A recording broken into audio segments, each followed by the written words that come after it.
हिंदुस्तान ने कमाल अपने कार्ड्स खेले हैं और हिंदुस्तान ने कल्चरली अपने आप को वेल इक्विप्ड किया है। और जब वो सेकुलर स्टेट का नारा लगाता है और दूसरी बड़ी मार्केट और सबसे बड़ी डेमोक्रेसी, और उनका जब कोई परफॉर्मिंग आर्ट या किसी भी कल्चर के किसी हवाले से कोई ग्लोबल फोरम्स पे परफॉर्म करने आता है, तो ऑटोमेटिकली आर्ट एंड कल्चर के थ्रू उनका narrative one way the other more prominent and dominant हो जाता है। हमने मेहदी हसन जैसी अजीम हस्ती, हमने नुसरत फतेह अली खान मरहूम जैसी अजीम हस्ती, हमने 65 डिफेंस डे के हवाले से मैडम नूरजहान, ऐसी ऐसी हस्तियां जिन्होंने और ऐसे ऐसे परफॉर्मिंग आर्ट से, अदब और हमारे कल्चर से ऐसे ऐसी हस्तियां जिन्होंने एक नई रूह फूंकी, जिन्होंने पाकिस्तानी कौम को मुत्तफिक कर ना सिर्फ इत्तेहाद और यकीन दिलाया अपनी कौम को, बल्कि आज भी वो तराने और वो गाने जब कोई सुनता है तो आंखों से आंसू तो खुद टपकते हैं, ऐसे एक कैफियत बदल जाती है। हमने कल्चरल फ्रंट खाली छोड़ा, हिंदुस्तान खाली गोल पोस्ट पे गोल दागता रहा और हम पता नहीं किस सोच का शिकार रहे। तो अब इंशाअल्लाह बिइज़्निल्लाह हम दुनिया का प्रोएक्टिव एथिकल वो तमाम आर्सनल यूज करेंगे कल्चरल फ्रंट पे, चाहे वो ड्रामा हो, चाहे वो थिएटर हो, चाहे वो फिल्म हो, चाहे वो डॉक्यूमेंट्रीज हो, चाहे वो यूथ को एंगेज करना हो as a blogger, social media, at all platform we are now going to show the real face of Modi and RSS to the entire globe. The world will not, the world is already witnessing the true face of India, the so-called incredible India. But let me assure you, dynamics are changing quite thick and fast, and the classic end result of that is that Indians are requesting UNGA to take out Kashmir from the main agenda. What does it show? They are at the receiving end, then they are scared. Let me convey a message to Modi and his government. Watch out. We are about to start a campaign which will expose you to the core. The whole world will start discarding you the way you discarded prior to when you became the Prime Minister of India. Another area. Abhi baat hui. We are signatories, both India and Pakistan. और कमाल महारत है अपने बंदे plant करना, अपनी गलासत को छुपाना। अंदाजा करें, डिजिटल दौर है, लेवल प्लेइंग फील्ड देनी चाहिए। हिंदुस्तान ने चाहे वो फेसबुक, ट्विटर, इंस्टाग्राम, किसी भी हवाले से डिजिटल कोई इनिशिएटिव भी आप बात करें, वेबसाइट की बात करें, वहां पे इंडियन मोनोपोली बैठी हुई है। और आप किसी हक की इंसानियत के हवाले से कोई चीज लगाते हैं, या तो आपको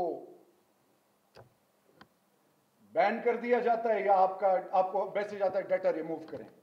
सो पाकिस्तान टेलीकम्युनिकेशन अथॉरिटी, जनरल साहब से मिला, उनसे मीटिंग की, अपनी लीगल टीम लेके गया, लीगल टीम को बताया कि इंटरनेशनल, यूएन और तमाम जो ग्लोबल लॉज हैं जो एप्लीकेबल हैं when it comes to humanity, उसके बगैर you can't move, can't make inroads, can't penetrate at any level, obligatory हैं तमाम उन पे जो किसी भी हवाले से सोशल मीडिया या उसके की स्टेक होल्डर्स का हिस्सा बनते हैं।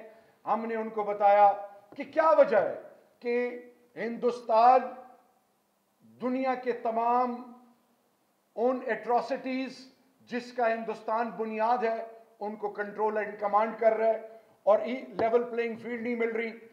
We started writing to Twitter, through PTA started writing to Facebook, Instagram. हम उन तमाम स्टेक होल्डर्स, चाहे वो सिलिकॉन वैली यूएस में है, चाहे वो सिलिकॉन वैली बेंगलोर में है, इंडिया में है, चाहे वो 1 अरब 35 करोड़ में 50 करोड़ वो लोग हैं जो कि मोदी की सोच की अक्कास है, आरएसएस के कमोबेश, बाकी वो तमाम मज़ाहिब, वो लोअर कास्ट हिंदूज जो कि 70 से लेकर 80 करोड़ वो हिंदुस्तानी हैं जो आरएसएस के कंट्रोल में आए हुए हैं, और वो तमाम सेन वॉइसेस, वो तमाम दुनिया के की स्टेक होल्डर्स जो इंसानी हकूक और इंसानियत की बात करते हैं, वो तमाम लोग जो मुझे सस्टेनेबल डेवलपमेंट गोल्स का बताते हैं, और वो तमाम कुव्वतें जो ह्यूमन राइट्स के हवाले से बड़े बड़े दावे करते हैं, उन सब के सामने इंशाअल्लाह बिइज़्निल्लाह हम इस डिजिटल एरेना के अंदर ना सिर्फ की प्लेयर बनने जा रहे हैं, बल्कि हम लीगल पॉइंट ऑफ व्यूज को सामने रख के अपना मुकदमा लड़ेंगे। और अगर हमें इसमें इंटरनेशनल कोर्ट ऑफ जस्टिस में भी जाना पड़ा तो इंशाअल्लाह Kashmir committee along with MOFA, along with the key stakeholders, Kashmiri diaspora, तमाम वो लोग जो उसके रेलेवेंट एक्सपर्टीज रखने वाले हैं, हम उन तमाम ऐवानों में और तमाम उन फोरम्स में भी मुकदमा लड़ेंगे। अगला पॉइंट आता है जनाब, which is as important as any other initiative, it is academia। Kashmir committee ने, हमने एक मीटिंग की, कुछ चीजें मैं बताना नहीं चाह रहा बिकॉज लोगों को और कौम को हमने मायूस नहीं करना। हर एक बात जो यहां से जाती है वो दूर तक पहुंचती है। कश्मीर कमेटी ने, हमने एचईसी के चेयरमैन से मीटिंग की, उसके बाद तमाम यूनिवर्सिटीज को लिखा और उनसे कहा कि वो तमाम लोग जिन्होंने कश्मीर पे किसी किस्म का रिसर्च किया हुआ है, पीएचडी स्कॉलर्स हैं, चाहे एमफिल किया हुआ है, चाहे वो रेलेवेंट कोई भी किसी भी हवाले से उसका कोई भी कंट्रीब्यूशन है, उनको आइडेंटिफाई करें। साथ ही साथ हमने कहा जो एचईसी रिसर्च वर्क करती है उसका हमें डाटा दिया जाए। साथ ही साथ हमने उनको ये कहा कि कश्मीर चेयर हर यूनिवर्सिटी में हो, और तो छोड़ें, हम यूरोप में, हम मिडल ईस्ट में, हम रीच आउट कर रहे हैं, अफ्रीका में, हम टर्की जा रहे हैं, हम इंशाअल्लाह दुनिया के हर मुल्क में जा रहे हैं, उनकी यूनिवर्सिटीज में कश्मीर कमेटी की हम रिक्वेस्ट कर रहे हैं। And very soon you will hair कि इंशाअल्लाह यूरोप में इंटरनेशनल कॉन्फ्रेंस ऑन कश्मीर होगी और यूनिवर्सिटीज की एकेडेमिया उसमें पार्टिसिपेट करेंगे। फिर जितने ग्लोबल जर्नल्स हैं जिनमें क्रेडिबल आर्टिकल्स आते हैं, अभी उसके लिए टर्मिनोलॉजीज हैं, हमने अपनी एकेडेमिया और अपने रिसर्च और जो लिटरेट क्लास है उनको ये बताना है कि आपने इंटरनेशनल स्टैंडर्ड्स को मीट करने के लिए उन जर्नल्स में अपना रिसर्च वर्क ऐड करने के लिए कौन से तरीके अपनाने हैं, उनके साथ हमारा इंटरेक्शन शुरू है।